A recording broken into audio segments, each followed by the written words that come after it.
and subscribers, welcome back to Beating the Press podcast. I am your host, Rafa. Now, this evening, we're going to be reviewing the two controversial matches which took place over the weekend. And joining me this evening to review these matches, we have returning to the platform, Carey. Welcome back. Yeah, after what happened on the weekend, we had to be here because, we have to vent, as it were. Yeah, I'm sure you have quite a bit to add to the podcast. We also have returning Leon. Nice to be back, viewers and subscribers. The street has it that Carey is still sending a review to VAR, so we speak. So, And of course, Christophe, welcome. Good to be back again, viewers. Yes, viewers and subscribers, two big matches. The first one, controversy. The second one, controversy. But we're going to jump straight into the one which took place on Saturday. That one, Newcastle versus Arsenal. Carey, talk to us. You've been missing for a few weeks now. What's your take on the game? Arsenal coming away 1-0 losers, down to a controversial decision, some may say. Others may say, hey, it's just the run of the mill, Right. Honestly, you and I are in some other forums where we exchange our thoughts, and as I said, it was a good match tactically. You could see the brilliance of both managers on display. They were, as we would say, they're canceling each other out. The midfield battle was immense. As you said, the game came down to a controversial call. Won't cry. I personally won't cry over spilled milk because I saw positives in the match. Because let's be honest, playing Newcastle at home is no easy feat right now. But Carey, what's your take on the call? I mean, that has to be the big talking point. What's your take? Give us your take. It's a bad call. It's a bad call, but But why is it a bad call in your opinion? my opinion, well, first, the ball seemed like it went out of play. That was because most persons are making it that it was a foul on Gabriel, the defender. Gabriel. Right. For me, it's not even that. Because I mean both Yeah, I mean that goal had to go through three different challenges, so to speak. First, did the ball go out of play? Was Gabriel fault? Was it an offside? So what's your answer to those questions, Carey? Did the ball go out of play? Yeah, man, the ball went out of play. Was it a foul on Gabriel? It was a foul. And was it offside? I didn't see it as offside. It was also offside. So, Christophe, I mean, chime in. How did you see that controversial moment? Being an Arsenal fan yourself as well, You have three. You did the VAR check for three things, and you got all three decisions wrong. You must never ref another game. So you're saying this VAR ref should be relegated as well? Oh no, it's not just the VAR ref. The VAR ref asked the referee to come and review and make the decision. The ref went there, reviewed all three calls, and still made the wrong decision. The referee is at fault for the decision. Strong words here, Christophe. Strong words. Listen, the ball clearly went out of play. So that's an error right there off the ball was wholly over the line. It did not need to go to see if Gabriel was fouled. The ball was already out of play. Doesn't matter.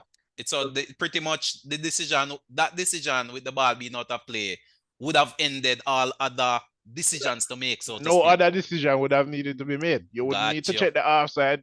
The foul is fine. You was fouled, but the ball was out of play. No goal. Call it back.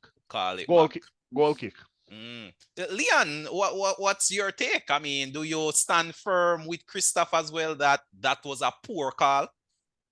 I mean, I would say welcome to the club because my club doesn't seem to be in VAR's favor also. So I say welcome to the club to both Christophe and Carey. And I do agree because I think the ball was clearly out of play.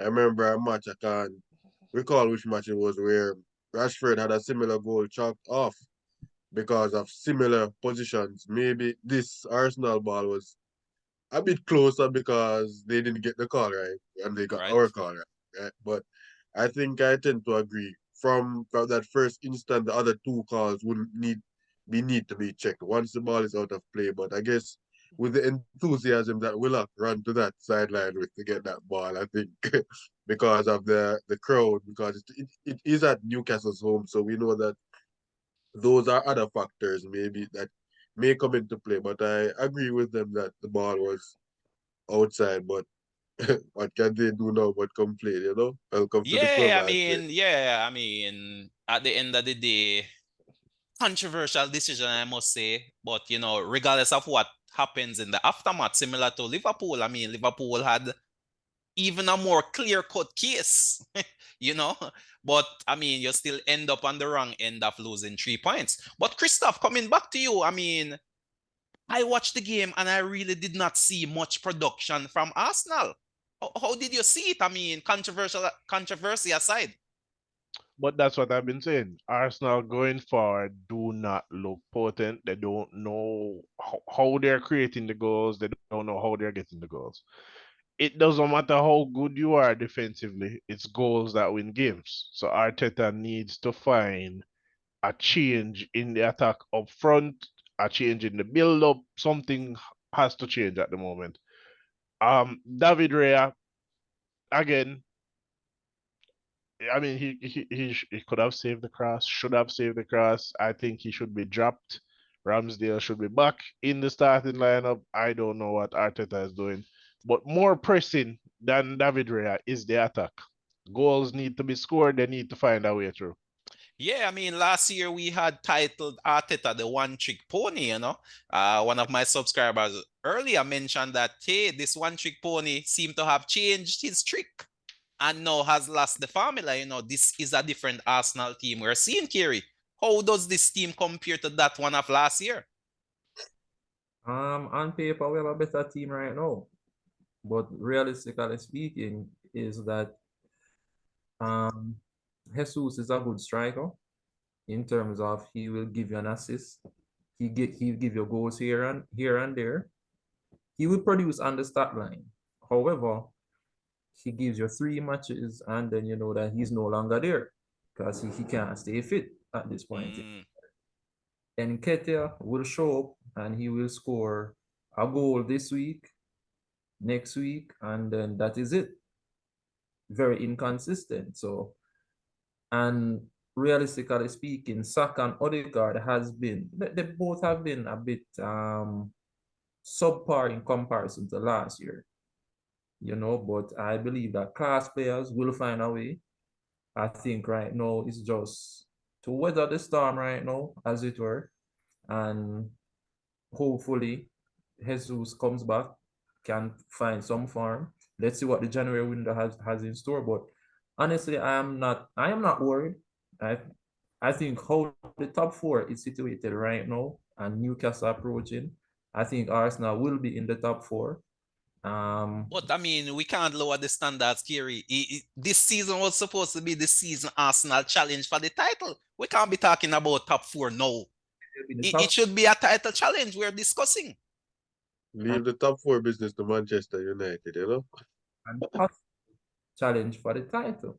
So I mean, there was a title challenge last season. There was just a drop off at the end, right? Yeah, I mean, this season we should be talking title challenge for Arsenal. I mean, last season we heard inexperience. But what's going on this season? I mean, Leon, Newcastle did win this game, so some credit must go to Newcastle. Talk to us about the Newcastle performance, Leon.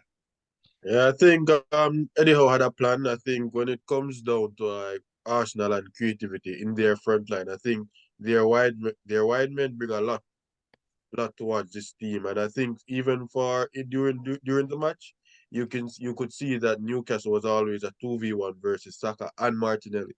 Whether the wingers were helping their fullback, so you'd have Gardner and Almiron engaging Saka or Martinelli before the fullback, so the fullbacks was always there to cover. And if their wingers didn't drop, you'd also have Newcastle's midfield spreading out wide. So the thing that makes this Arsenal front line, I would say, dynamic is Jesus, because when Jesus drops into either flanks, we know that he causes a lot of problems, which also frees up Saka and Martinelli. And that's the difference between Jesus and, I would say, Nketiah, because we know that Nketiah is a threat going in behind.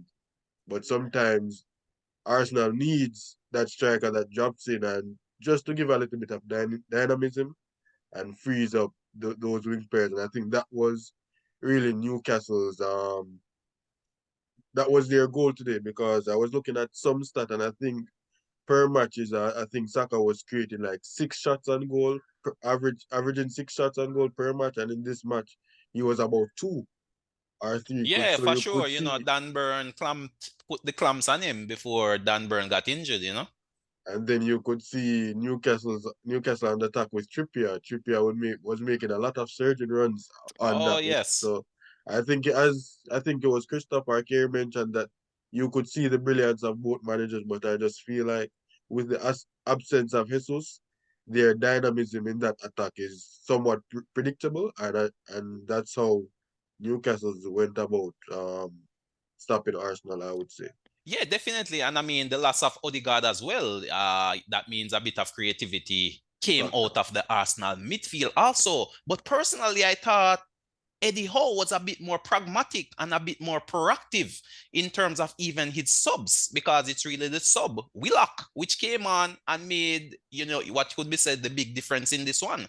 I mean, it was Arteta who hesitated, waited, and then reacted after going one down. You know, I thought Trossard may have come on a bit earlier or even started the game, as you mentioned, to add a bit more dynamism. But, you know, Newcastle ending this one 1-0 winners, and, you know, Arsenal is pretty much left to mop up the spilled milk. But Carey, what's the way forward for Arsenal at this point in time? I mean, what can we expect going forward? Do we expect an immediate bounce back? I mean, injuries, suspensions. How do you see the Arsenal season going forward? As I said before, I'm absolutely not worried at this point of the season. I believe, as I said, class players will find their way out of the rough. We have seen it. We have seen a lot of class players have a little rough patch and they play their way through. So I just believe at this, if it was Arsenal 3, 4 years ago, then I would be somewhat worried. But the Arsenal that I'm seeing now under Arteta, I'm not worried. I just think that they will find their way. They will find it. It's just a slow start. Ah, Cross the line first. Doesn't really matter which position you start in. So that's just how we see it at this point. That is me personally. right. But Christophe, we're bringing you back into the fold. I mean, what changes does Arteta need to make to get this ship sailing in the right direction again? I mean, you're very critical of some of the decisions you've been seeing as a long-time Arsenal fan, but what's the solution?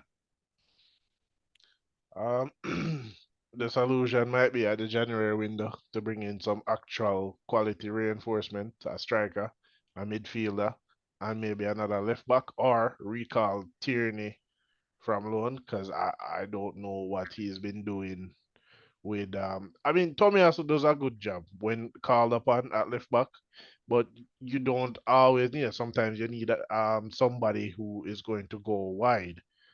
You have currently Zinchenko is the preference at left back, and he will come inside. He doesn't go wide, right? And I think a lot of the teams in the Premier League have caught on to that, and then Arteta has not made any adjustments to that as yet. We've seen where Man City realized that the teams have caught on to the inversion and the box midfield, and has changed how he has been playing to get City the goals and get those wins. Arteta needs to do the same thing. I do believe he will figure out what it is that needs to be done. The question, however, is how long is it going to take him, right? Because you're going to say, I agree with Kerry that it doesn't matter what position you start with, it matters where you end the season, but there are a lot of drop points between the start of the season and the end. So the question is, how many points are you going to drop before you figure out what the problem is and how to fix it? Yeah, some very deep question there from Christophe. Definitely. I mean, I must say, I do agree with you to a large extent. And I mean, rumors have been swirling, and Ivan Toney is now linked with a big move to Arsenal, but I also hear Chelsea, as usual, looking to poach the big number 9 there from Brentford. But, from my personal observation as well, to be honest, I feel the attack itself need a bit more dynamism, especially on the flanks. I was watching the game. This was one of my personal observation. Saka or Martinelli rarely beats a defender. They are more technical wingers. So Martinelli, yes, will run at a defender, but then he cuts back. He's not going past the defender when compared to, let's say, a winger like a Doku for City or a Grealish. These guys are beating players and drawing defenders out of position. The Arsenal wingers are not doing that. They are more technical players where you knock it inside, you make a run behind the defense, and then you pick it up square or you drive in the box. And I think Arsenal could do with a dynamic winger in the mold of a Doku. And I must again give praises to Pep. Pep side fit where Doku is different from every player he has in the City side currently. And we saw the devastation which was created on the weekend, what, 2 goals, 3 assists, I believe it was for Doku. 4 assists. 4 assists, there you go. I mean, to me, Arsenal could do with a player in a similar mold. But we move, Leon. We move, much more to talk about Arsenal, but we move on to the next game and, another controversial game, Carey. Spurs versus Chelsea. To me, Spurs bowing under the pressure of potentially leading the league. The one time they were asked to, hey, step up, they failed to a Chelsea team which has been rather poor of late. Talk to us, Carey. Chelsea running away, 4-1 winners over 9-man Spurs? Well, of course, I disagree with your preview early. Well, give us your take, It's not the first time Spurs has been in this situation. They have been in this situation twice already since the season has started. But I mean, against Minos, against Fulham, come on, it's the big bad Chelsea we're talking about, potential top 6 team, derby game, London derby, This was the opportunity for Spurs to state their claim, but pressure to me got the better of them. I just think that after they went 1-0 up, right? I'm not sure what transpired mentally. Pressure, man, pressure. Top of the league, pressure, Carey.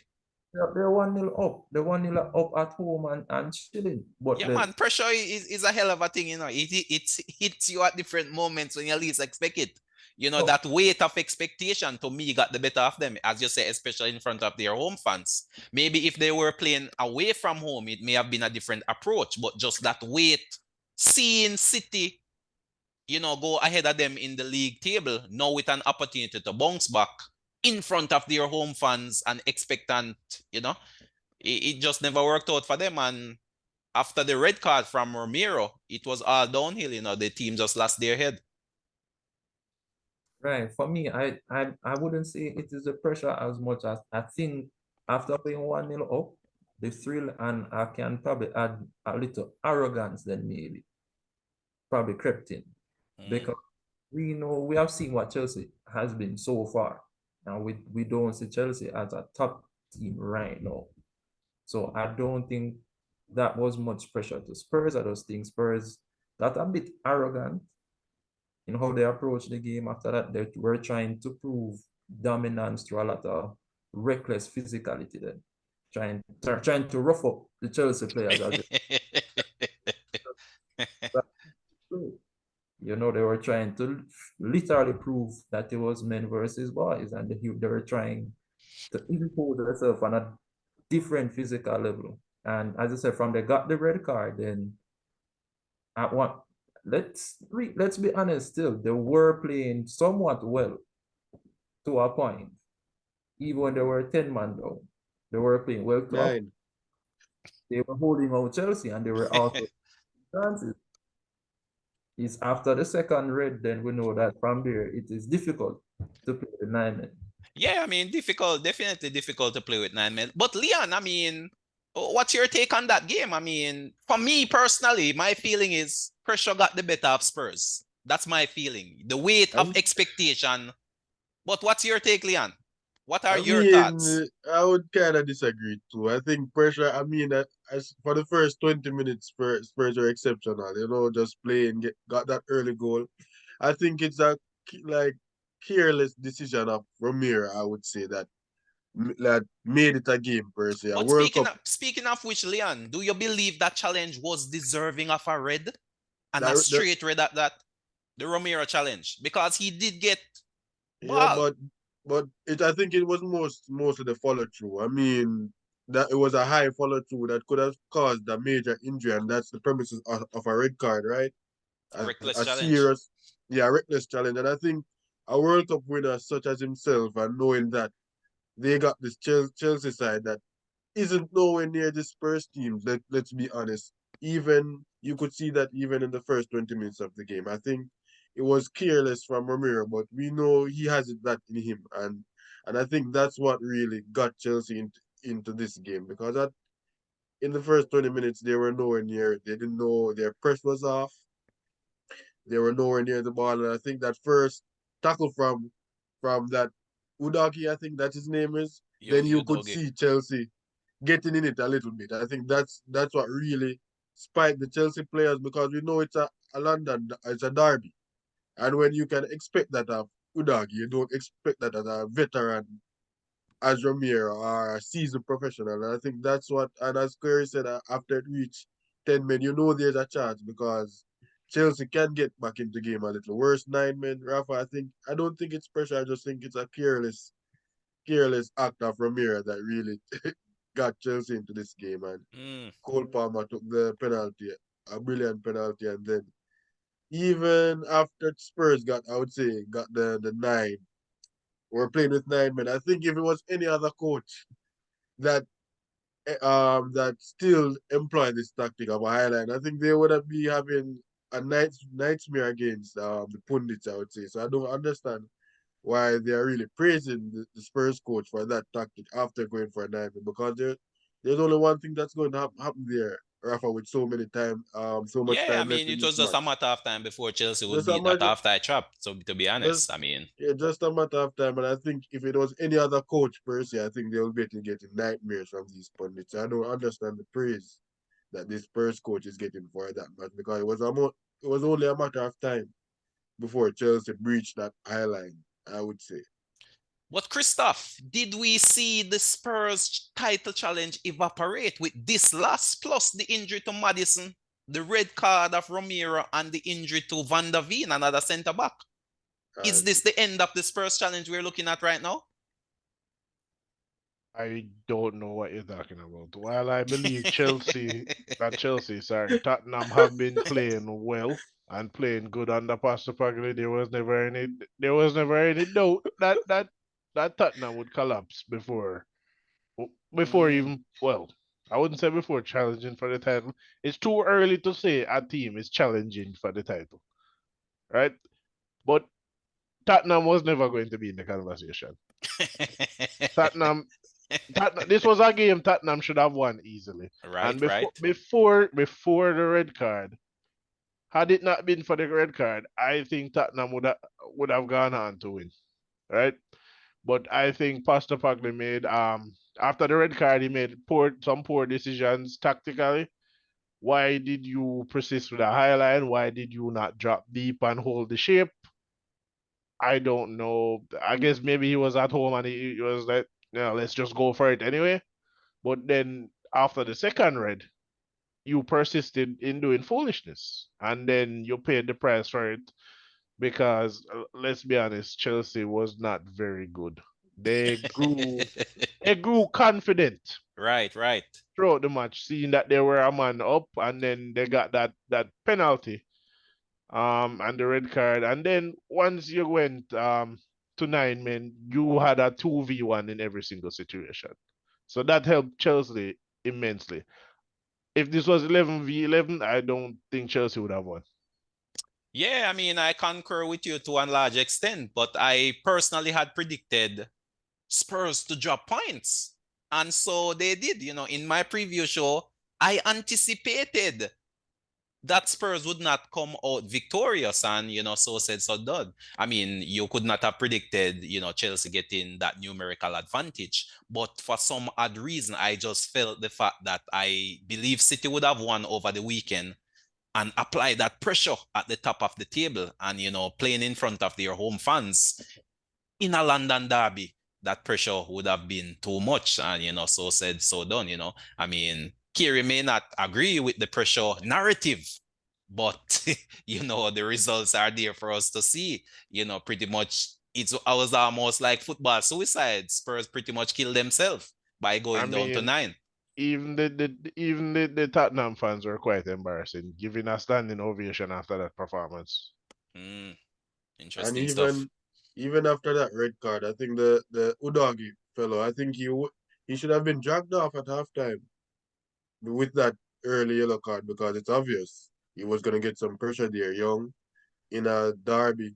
I think Solskjaer got a beating for that with Fred versus PSG in that Champions League when you could see that they were targeting him and he should have brought him off before. But I just don't understand why they're praising this manager for that. Yeah, I That it mean, was silly. to be honest, as soon as Udogie went into that tackle, you could see, the disappointment, because I am sure the coach would have spoken to him at halftime about challenges and being on a yellow. So as soon as he made the tackle, if you look at the replay, his head just went down. He was like, what did I do? Yeah, it was immediately regretful. So I'm sure the coach would have spoken to him at halftime, and maybe the coach wanted to try and get at least, no being down to 10, you want to get at least 20, 25, 30 minutes before bringing on, the subs to give you some fresh legs, but it was not to be. But Carey, what's your take on the weekend's action? Time is quickly running out. Give us a quick take on how you saw this weekend of football in the English Premier League. Well, I mean, United continue to struggle. Liverpool struggled against Luton. Yeah, I mean, for Liverpool, as I had mentioned in the preview show, if you can't beat Luton, forget about title race. What about the striker, Mr. T? I thought this was the season for him. If you check the stats, Darwin is still producing the goods. I mean, still missing big chances, but check the statistics. He is outperforming a lot of other so-called big-name strikers in the league. The Jesus, the Nketiahs. Come on, Nketiah, come on. Nketiah, really? Really? Jesus was never even a potent goal scorer, but he's still producing the goods, but definitely not clinical. I mean, you have to admit that some big chances are being missed, and if he had taken those chances in the Luton game, then we would not be having this conversation. But for me, if Liverpool can't beat Luton, forget about title challenge, to be honest. Top 4, yes, but not title. To beat City, these games are gimme games. 3 points in the bag, easy 1-2. And if you can't do that against Luton, then you're not ready. You're not ready, definitely. So to me, Liverpool not ready for any title challenge. Defensively, they continue to struggle, giving up the first goal week in, week out, and then trying to come back. And if you continue to do that, you're going to drop more points. So Liverpool at this point in time, not ready. The balance in the team is not the right mix. I believe Curtis Jones, should be one of the linchpins in the middle. A bit too, I would say the midfield is a bit too attacking currently. Okay. Yeah. So Curtis Jones should add that balance. The young baller, which very underrated, but produces the goods at times. But at this point in time, forget about title challenge for Liverpool. If you can't beat Luton, you're just not good enough for the title. Let me ask you a question. Do you think Salah could be moved inside to become the center forward, and then you replace him with a winger or what? Yeah, that's a possibility. And I mean, Klopp has done that in-game at times, to be honest. Yeah, in-game. But Salah, I think that is Salah's best position, to be honest with you. Yes, that is his best position. I believe he has a skill set better than any other player within the Liverpool team. So I think if you bring him inside, you'll be losing a bit of that dynamism and that creativity and that ability to pull defenders out of position, or that doubling up, because most coaches are going to double up on a Salah. So it means space is created with that extra defender being drawn out wide. So I still believe it's his best position. I mean, he has been terrific from that position over the years, and it doesn't make sense you change a winning formula. But with time, Nunes will come good. He is too good of a striker, and the goals and assists will keep flowing.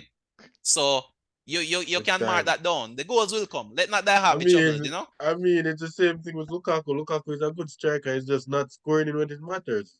Rafa, and that is the Yeah, I same thing mean, with you Nunes, have to but give or take, Leon. You have to give have or to give take her- time. It's still a young baller, second season in the league. Yeah. You know, not an overnight success, but I can definitely see improvement on last season thus far already. And the numbers show that improvement also. So I have no fear. Nunes is here, Leon.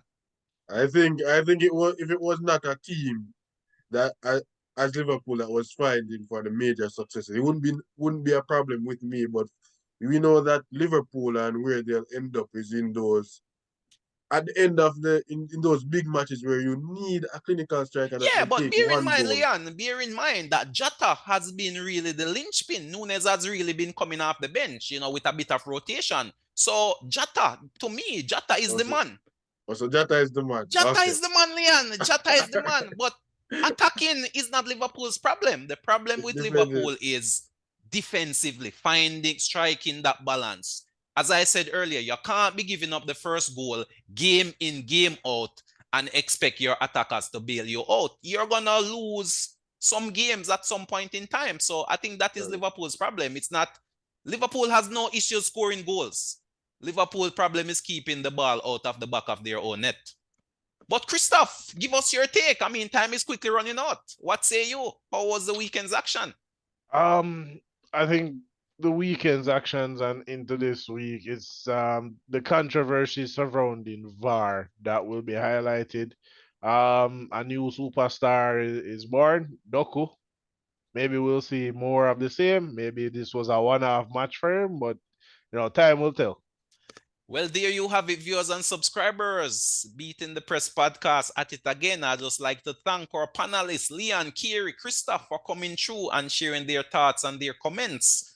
Again, please remember to subscribe and, of course, like and leave your comments. But until next time, this is Rafa signing off.